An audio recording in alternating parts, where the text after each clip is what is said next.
Praise God. Palapakan natin ang Panginoon once more. Hallelujah. So I hope nakahanda na po ang ating mga Bible, ang ating mga notebook, ang ating mga ballpen para po sa minsang pang pag-aaral po natin. Amen? Handa na po ba tayo? As I have said, naandito tayo para pag-aralan ang kanyang salita. Lalo pa tayong lumalim sa ating relationship sa Panginoon. Masigit pa nating makilala ang ating Panginoon sa ating buhay. Malaman po natin kung ano yung kanyang kagustuhan at kalooban para sa bawat isa sa atin. And the only way for us to know that is to come together and study the Word of God.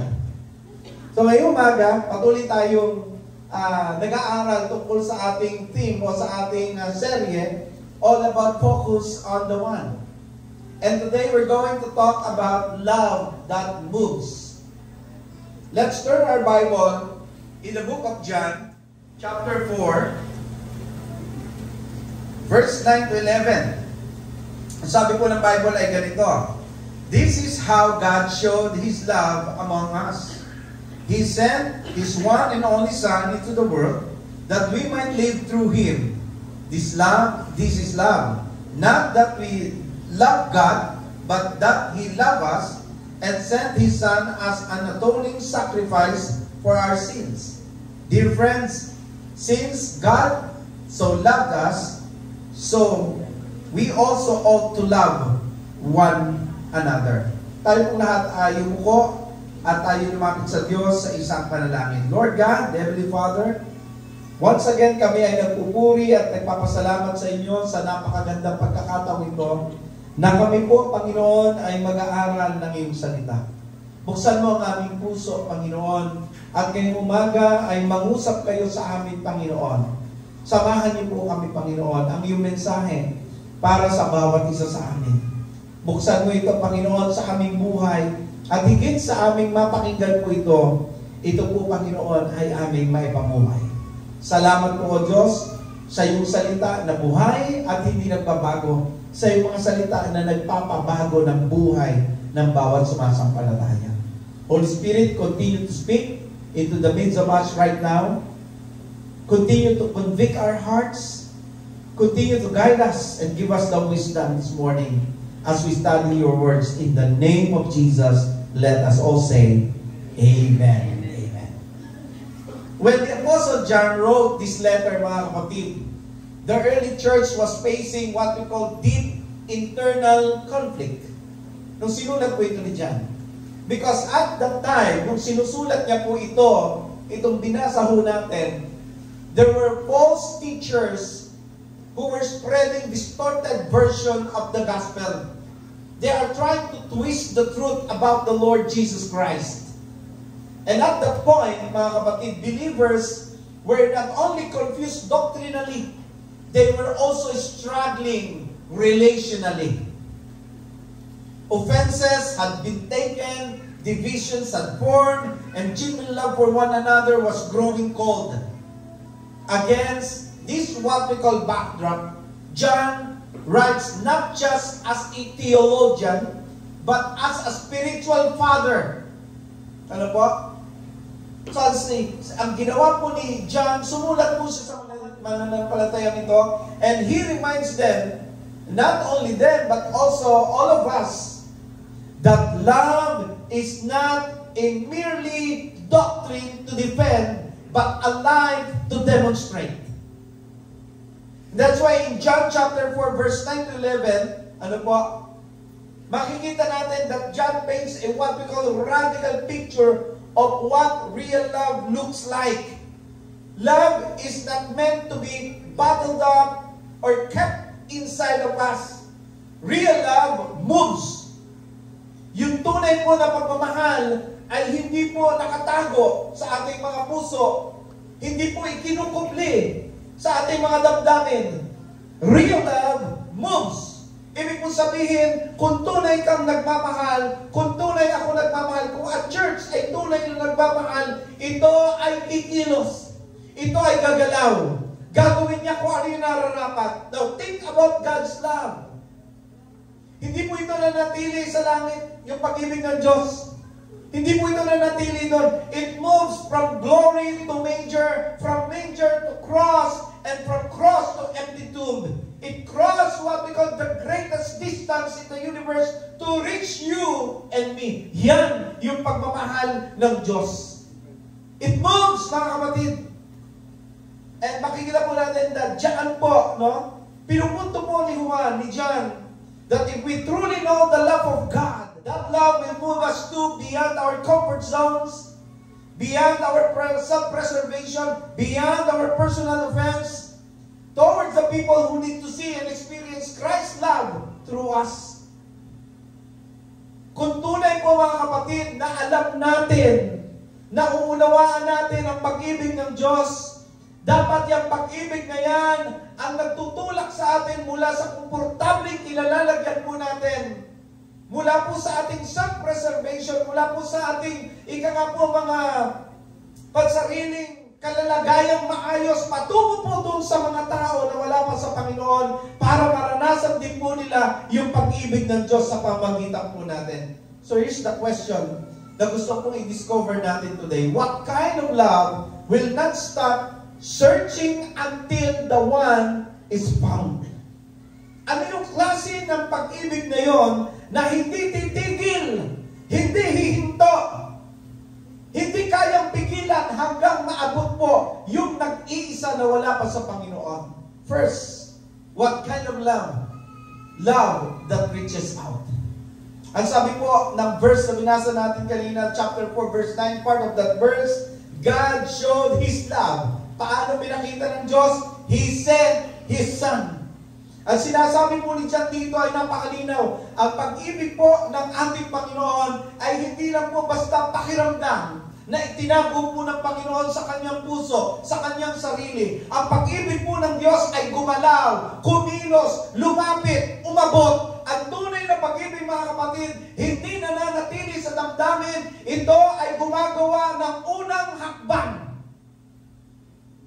In other words, mga kapatid, kung tunay na meron tayong pagmamahal sa ating puso, may gagawin tayo. Tayo ang unang kikilos, katulad ng ating Diyos. Hindi po niya inantay na maging maayos ang buhay natin. Hindi po inantay ng Diyos na tayo muna ang magmahal sa Kanya. No! Hindi po inantay ng Diyos na maging mabait ka muna. Hindi po inantay ng Diyos na maging maayos muna ang lahat sa iyo. Hindi inantay ng Diyos na tumawag ka muna sa Kanya. Hindi po. Hindi ganon. Siya po ang unang kumilos. Habang tayo po ay makasalanan pa, isinugo niya ang kanyang bugtong na anak. Kaya po yung iba na nagsasabing, saka na ako tatanggap sa Panginoon, pag mabait na ako, kahit kailan di ka babait. Hanggat wala ang Diyos sa buhay mo. Saka na ako lalapit sa Panginoon, pag matino na ako, hindi ka titino hanggat wala ka sa Panginoon. Kasi ang nagpapatino ng buhay ay ang Panginoon.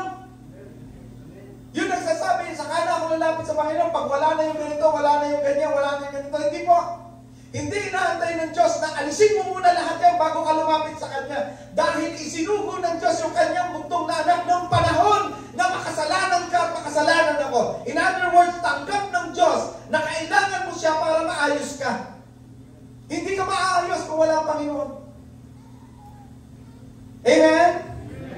Bakit tayo naging maayos? Because ang Panginoon tinanggap natin. Inayos tayo ng Panginoon. Alam niyo, sa kultura natin, madalas iniisip natin, hintay ko muna siya lumapit bago ko mag-sorry muna siya. Tama ba? Ganun tayo Inaantay muna natin, mag-move muna yung tao bago tayo kumilos. Pero ang Diyos hindi ganun. Hindi mo sinabi ng Diyos, ay, magsisi ka muna, ay, bago may padala yung bugtong ko, anak. Ay, mahalin mo muna ako. Wala ka man lang pagmamahal na pinakikita sa akin, tapos bibigay ko yung bugtong ko, anak. Hindi po. Hindi po inantay ng Diyos yun. Magbago ka muna. Bago ko ibigay yung kanya aking bugtong na anak at ipadama sa iyo aking pagmamahal. Hindi po. Hindi ka paris ng kultura ng nating mga tao, hindi na Pilipino. Inaantay muna natin yung isa bago po tayo na kumilos ang Panginoon sapagkat yung kanyang pagmamahal ay kumikilos. Nauna po ang Panginoong magpakita ng pagmamahal. Kaya nga po ang sabi, natuto tayong magmahal sapagkat ang Diyos ang unang nagmahal sa atin. Palakpakan natin ang pag-ibig ng Diyos. Ang pag-ibig mo ng Diyos, proactive. Ito yung nauna. Kahit walang kasiguruhan na tatanggapin mo siya. Imagine mo yun. Kahit walang kasiguruhan na magsosorry ka, kahit walang kasiguruhan na magbabalik loob ka, minahal ka ng Diyos. Nauna siyang kumilos. Kumilos ka man o hindi, tanggapin mo man o hindi. Ito ang realidad. Minahal ka ng Diyos. Siya ang unang pumatok sa'yo. Pansinin niyo po yung parable. Ano po, doon sa Luke chapter 15, verse 4 to 7, sa talinhaga ng nawawalang tupa. Merong isang daang pinapastol na tupa. Pero merong isang naligaw. Merong isang naligaw na tupa. No? Sinabi ba ng Panginoon doon na, sige, tupa, balik ka na lang pag handa ka na, ha? Andito lang ako. Hindi po. Ano pong ginagawa po? Ano pong ginawa nung shepherd?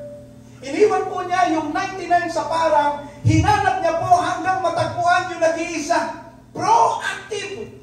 Hindi mo yung sinabi, tupa, pag ready ka na, balik ka na lang, ha? Hindi. May ginawa po yung pag-ibig niya. Hinanap po niya yung nag-iisa. Ganon ang tunay na pag-ibig, mga kapatid. Ganon po yung tunay na pagmamahal. Hindi kung sino yung nawawala, siya yung unang lalapit. Hindi. Yung nawawala, yun ang hinahanap.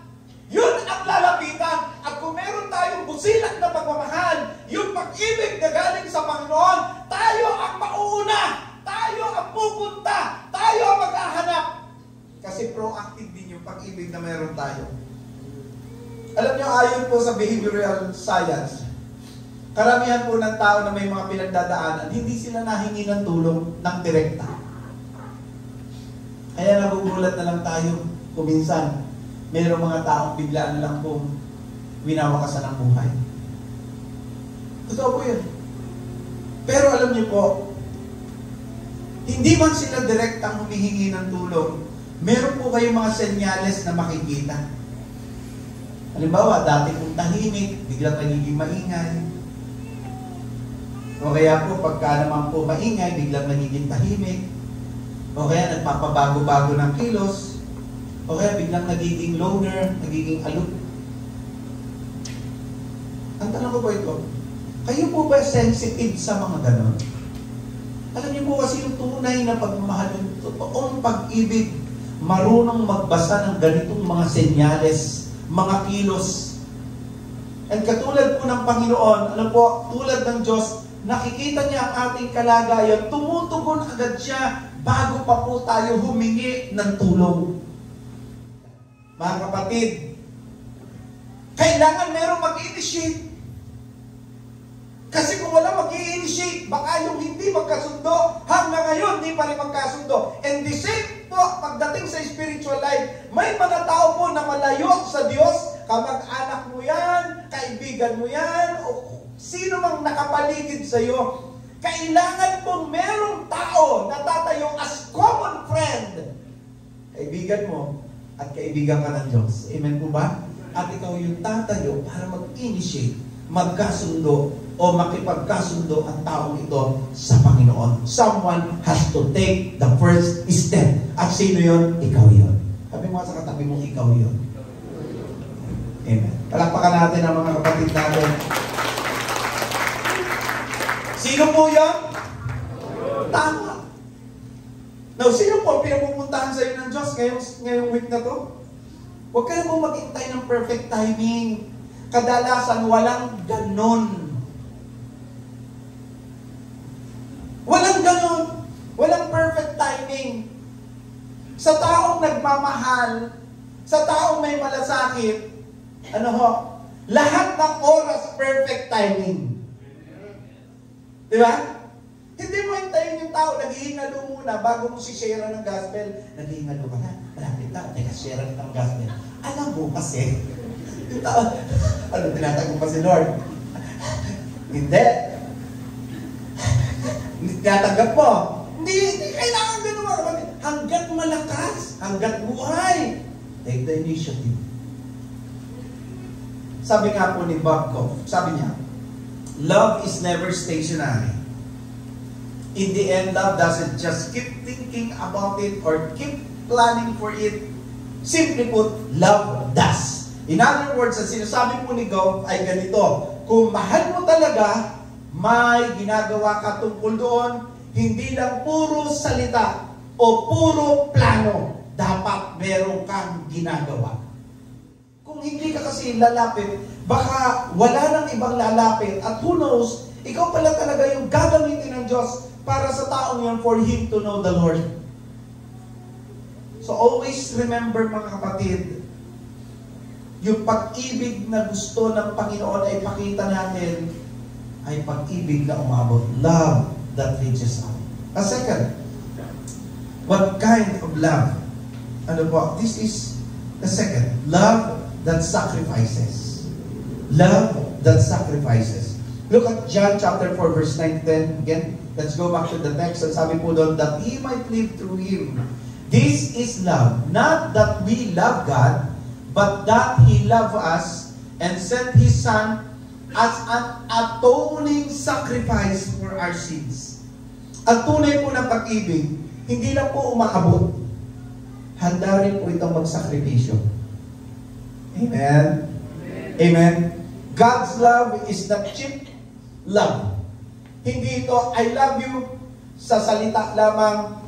Ito ay may kasamang presyo. At ang presyo po nito ay hindi maliit na halaga dahil ang presyo po nito ay ang buhay ng kanyang bugtong na anak. Alam niyo, sa mundo natin, madali lang magmahal kapag walang kapalit. Tama? Kapag hindi humihingi ng sakit o ng gastos, walang sakripisyo, madali magmahal. Pero ang pag-ibig po ng Diyos ay taliwas doon. Bakit po? Siya ang nasaktan, siya ang nagsakripisyo, siya ang nagbayad para lang tayo'y maligtas. Kung tutuusin, wala namang pakinabang ang Diyos sa atin.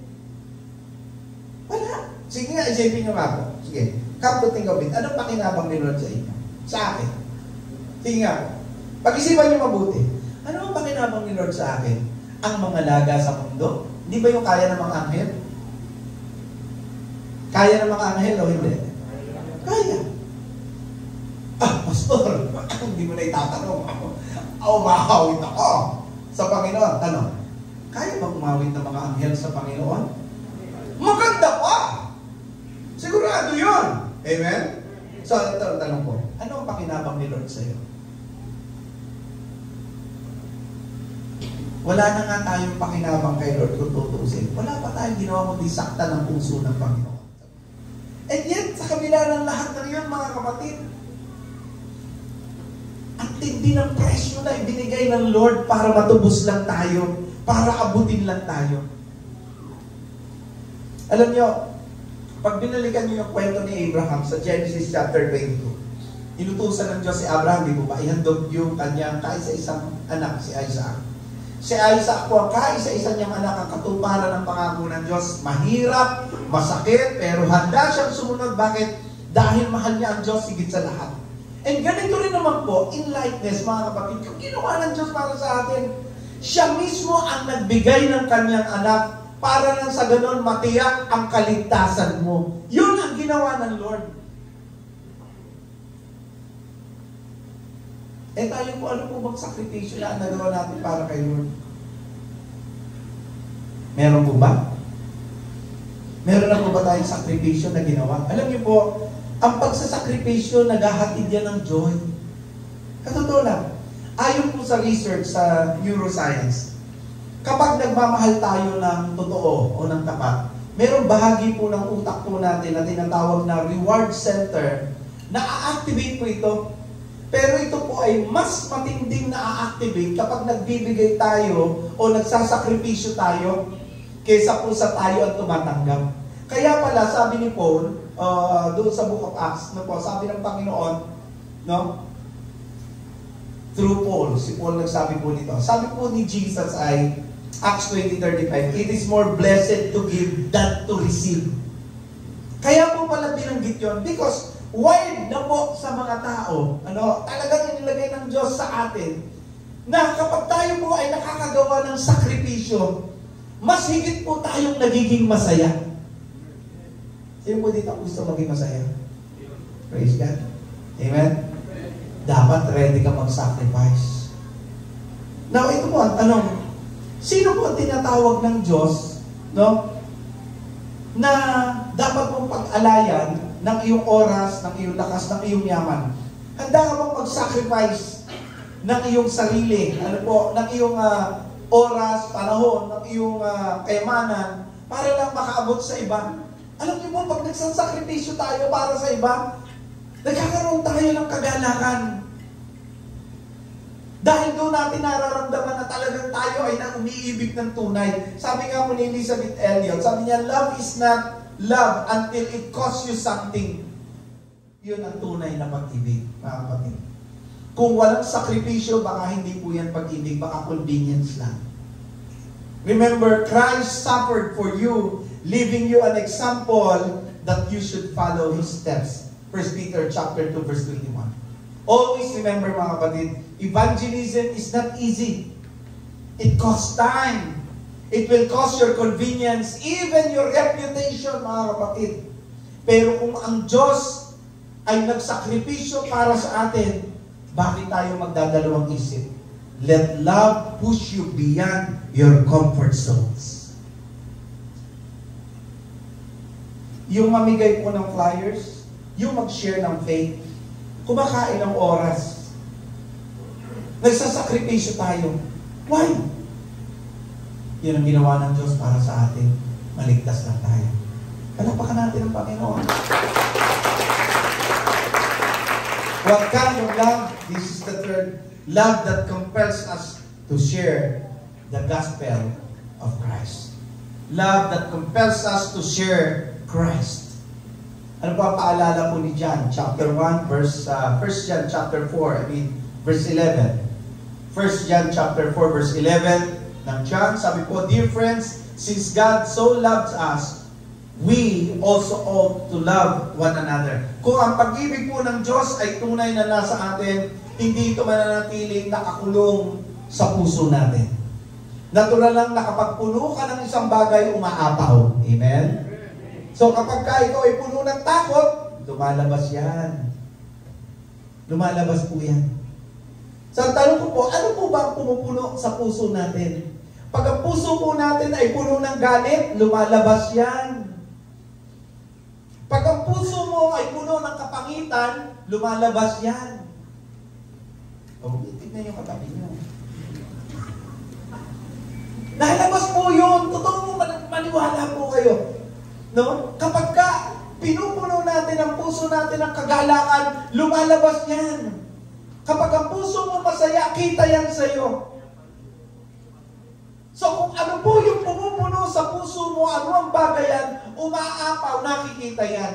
Kaya kung ang puso po natin ay puno ng pag-ibig ng Diyos, kung puno ka ng pag-ibig ng Diyos, lalabas ito sa buhay mo. At isa sa pinaka-practical na paraan ay ang pagbabahagi ng pag-ibig ni Kristo sa iba.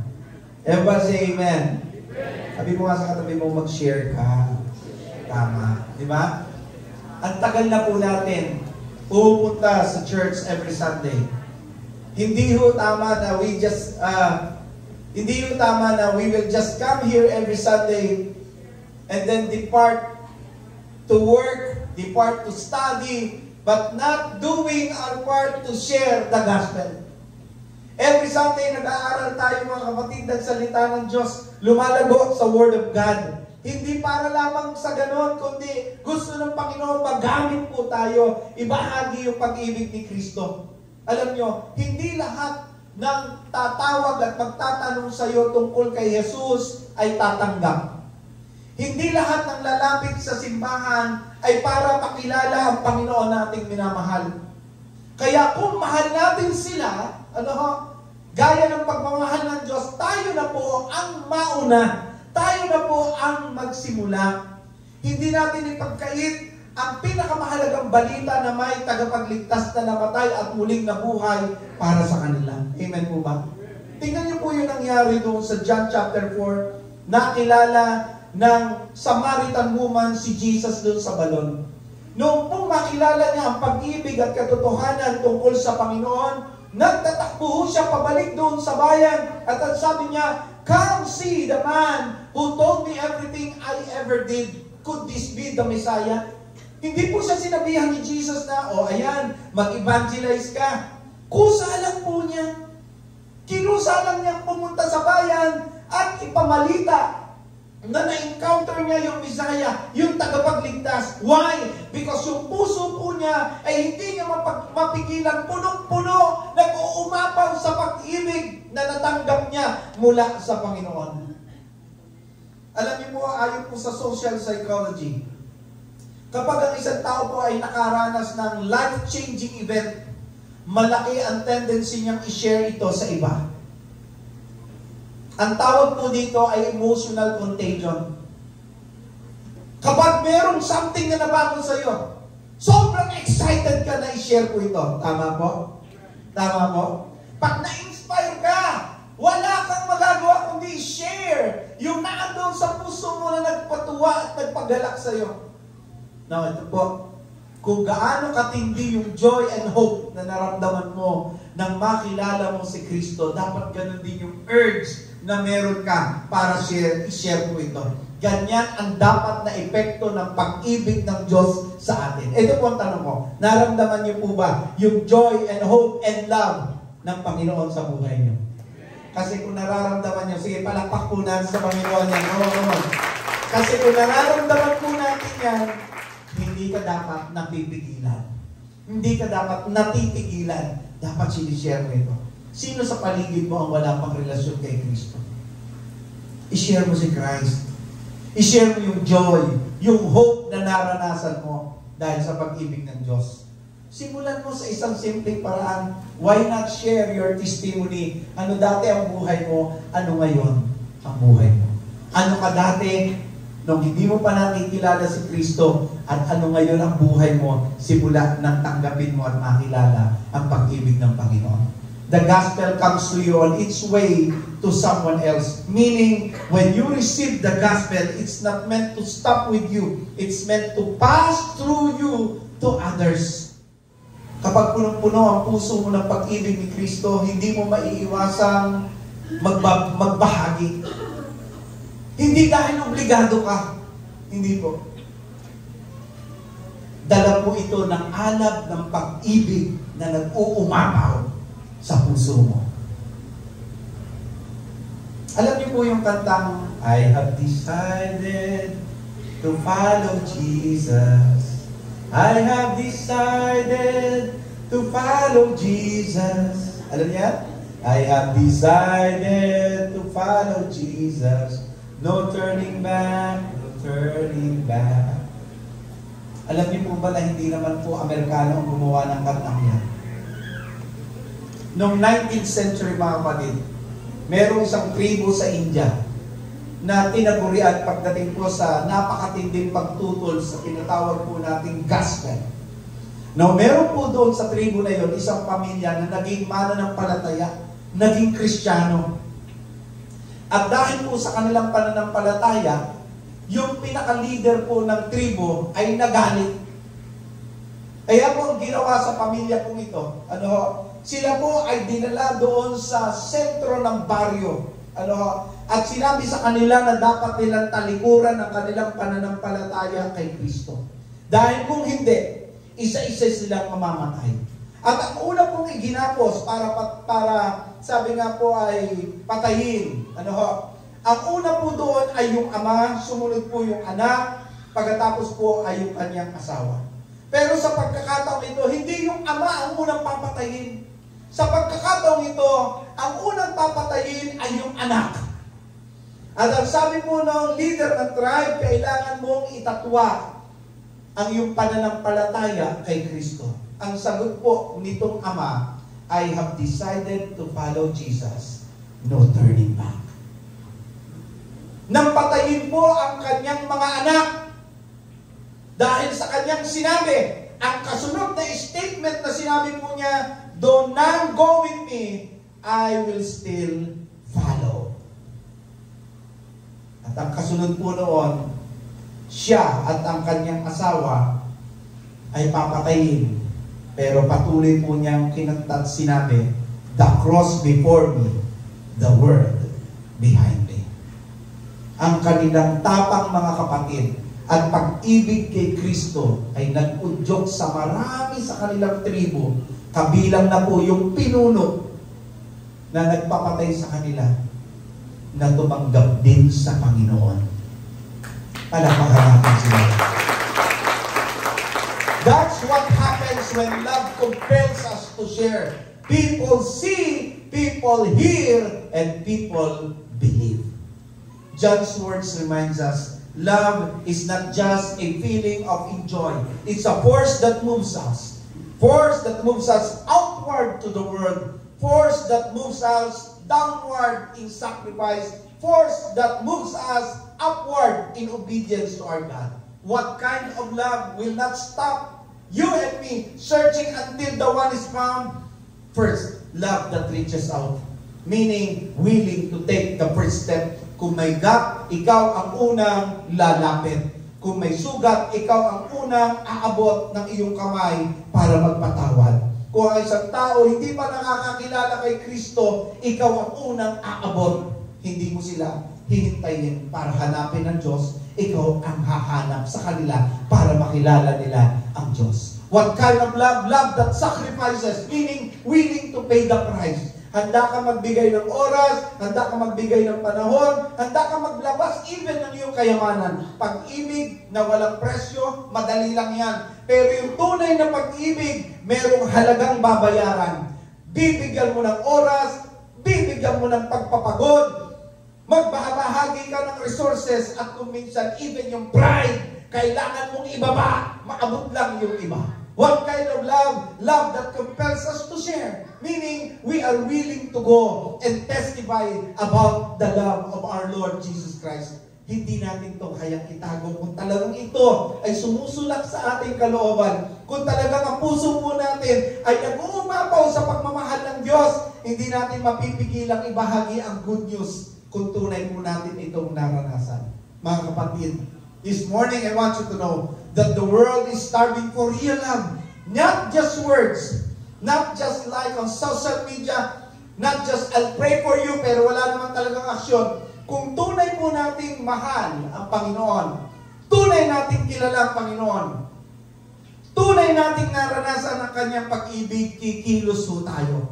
Aabutin natin yung mga wala pa sa kanya. Yung pag-ibig na yan ang magtutulak sa atin para magsakripisyo. Even yung sarili ho natin, maabot lamang po yung iba. Makakilala lamang ang marami. At marami po ang makarating sa langit. Let us not be the church that talks about love but does not show it. Huwag tayo yung maging church na nag-uusap, nangangaral tungkol sa pag-ibig pero wala po tayong ginagawa. Let us be the people whose lives have been transformed. Let us be people whose lives shout, this is how God loves me and this is why I love you. Ngayong linggo ito, mga kapatid, pray at least for one person na pwede mong bahaginan ng mabuting balita. Act of that prayer within 7 days, mga kapatid, and repeat until that love becomes your lifestyle. Umabot tayo at sabihin natin, Lord, sino ba ang aking hahatiran ng mabuting balita? Lord, here I am. Nandito lang po ako. Gamitin mo po ako. I-send mo ako sa mga taong wala pang pananalig.